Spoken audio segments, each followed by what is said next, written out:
Gênesis capítulo 41. José explica os sonhos do rei. 2 anos se passaram. Um dia o rei do Egito sonhou que estava de pé na beira do rio Nilo. De repente saíram do rio 7 vacas bonitas e gordas, que começaram a comer o capim da beira do rio. Logo em seguida saíram do rio outras 7 vacas, feias e magras, que foram ficar perto das primeiras vacas na beira do rio. E as vacas feias e magras engoliram as bonitas e gordas. Aí o rei acordou, mas tornou a dormir e teve outro sonho. Desta vez ele viu 7 espigas de trigo que saíam de um mesmo pé. Elas eram boas e cheias de grãos. Depois saíram 7 espigas secas e queimadas pelo vento quente do deserto, e elas engoliram as 7 espigas cheias e boas. O rei acordou. Tinha sido um sonho. De manhã, ele estava muito preocupado e por isso mandou chamar todos os adivinhos e todos os sábios do Egito. O rei contou os seus sonhos, mas nenhum dos sábios foi capaz de dar a explicação. Então, o chefe dos copeiros disse ao rei: "Chegou a hora de confessar um erro que cometi. Um dia o Senhor ficou com raiva de mim e do chefe dos padeiros e nos mandou para a cadeia, na casa do capitão da guarda. Certa noite cada um de nós teve um sonho, e cada sonho queria dizer uma coisa. Lá na cadeia estava com a gente um moço hebreu, que era escravo do capitão da guarda. Contamos a esse moço os nossos sonhos, e ele explicou o que queriam dizer, e tudo deu certo, exatamente como ele havia falado. Eu voltei para o meu serviço e o padeiro foi enforcado. Então o rei mandou chamar José e foram depressa tirá-lo da cadeia. Ele fez a barba, trocou de roupa e se apresentou ao rei. Então o rei disse: "Eu tive um sonho que ninguém conseguiu explicar. Ouvi dizer que você é capaz de explicar sonhos." "Isso não depende de mim", respondeu José. "É Deus quem vai dar uma resposta para o bem do Senhor, ó rei." Aí o rei disse: "Sonhei que estava de pé na beira do rio Nilo. De repente saíram do rio 7 vacas bonitas e gordas que começaram a comer o capim da beira do rio. Depois saíram do rio outras 7 vacas, mas estas eram feias e magras. Em toda a minha vida eu nunca vi no Egito vacas tão feias como aquelas. E as vacas feias e magras engoliram as bonitas e gordas. Mas nem dava para notar isso, pois elas continuavam tão feias como antes. Então eu acordei. Depois tive outro sonho. Eu vi 7 espigas de trigo boas e cheias de grãos, as quais saíam de um mesmo pé. Depois saíram 7 espigas secas e queimadas pelo vento quente do deserto, e elas engoliram as 7 espigas cheias e boas. Eu contei os sonhos aos adivinhos, mas nenhum deles foi capaz de explicá-los." Então José disse ao rei: "Os 2 sonhos querem dizer a mesma coisa. Por meio deles, Deus está dizendo ao Senhor o que ele vai fazer. As 7 vacas bonitas são 7 anos, e as 7 espigas boas também são. Os 2 sonhos querem dizer uma coisa só.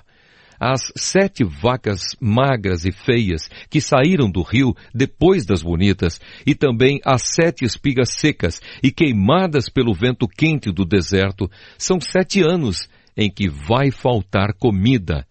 É exatamente como eu disse. Deus mostrou ao Senhor, ó rei, o que ele vai fazer. Virão 7 anos em que vai haver muito alimento em todo o Egito. Depois virão 7 anos de fome, e a fome será tão terrível que ninguém lembrará do tempo em que houve muito alimento no Egito. A repetição do sonho quer dizer que Deus resolveu fazer isso e vai fazer logo." E José continuou: "Portanto, será bom que o Senhor, ó rei, escolha um homem inteligente e sábio e o ponha para dirigir o país." O rei também deve escolher homens que ficarão encarregados de viajar por todo o país para recolher a quinta parte de todas as colheitas durante os 7 anos em que elas forem boas.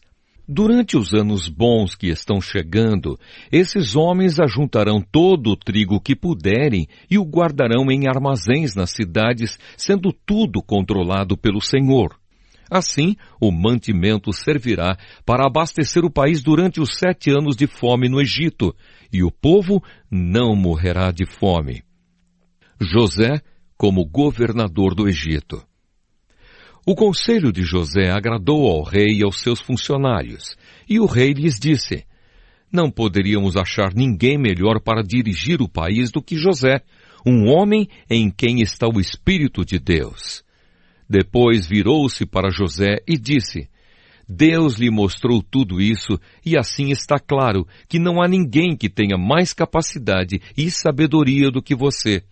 Você vai ficar encarregado do meu palácio e todo o meu povo obedecerá às suas ordens.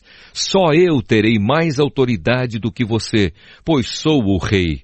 Neste momento eu o ponho como governador de todo o Egito. Então o rei tirou do dedo o seu anel sinete e o colocou no dedo de José.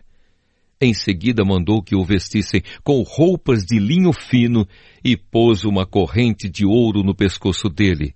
Depois fez com que José subisse no carro reservado para a maior autoridade do Egito, depois do rei, e mandou que os seus homens fossem na frente dele, gritando: abram caminho!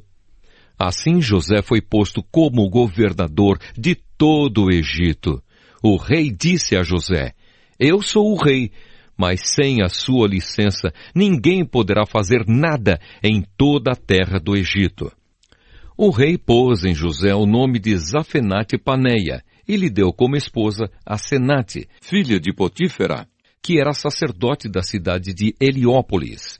José tinha 30 anos quando entrou para o serviço do rei do Egito. Ele saiu da presença do rei e viajou por todo o Egito. Durante os 7 anos de fartura, a terra produziu cereais em grande quantidade. E José ajuntou todos os cereais e os guardou em armazéns nas cidades, ficando em cada cidade os cereais colhidos nos campos vizinhos. José ajuntou tanto mantimento que desistiu de pesar, pois não dava mais. Parecia a areia da praia do mar. Antes de começarem os anos de fome, José teve 2 filhos com a sua mulher Asenate. Pôs no primeiro o nome de Manassés e explicou assim: Deus me fez esquecer todos os meus sofrimentos e toda a família do meu pai. No segundo filho pôs o nome de Efraim e disse: Deus me deu filhos no país onde tenho sofrido. Então acabaram-se os 7 anos de fartura no Egito e, como José tinha dito, começaram os 7 anos de fome. Nos outros países o povo passava fome, mas em todo o Egito havia o que comer. Quando os egípcios começaram a passar fome, foram pedir alimentos ao rei. Ele disse: vão falar com José e façam o que ele disser. Quando a fome aumentou no país inteiro, José abriu todos os armazéns e começou a vender cereais aos egípcios. E de todos os países vinha gente ao Egito para comprar cereais de José, pois no mundo inteiro havia uma grande falta de alimentos.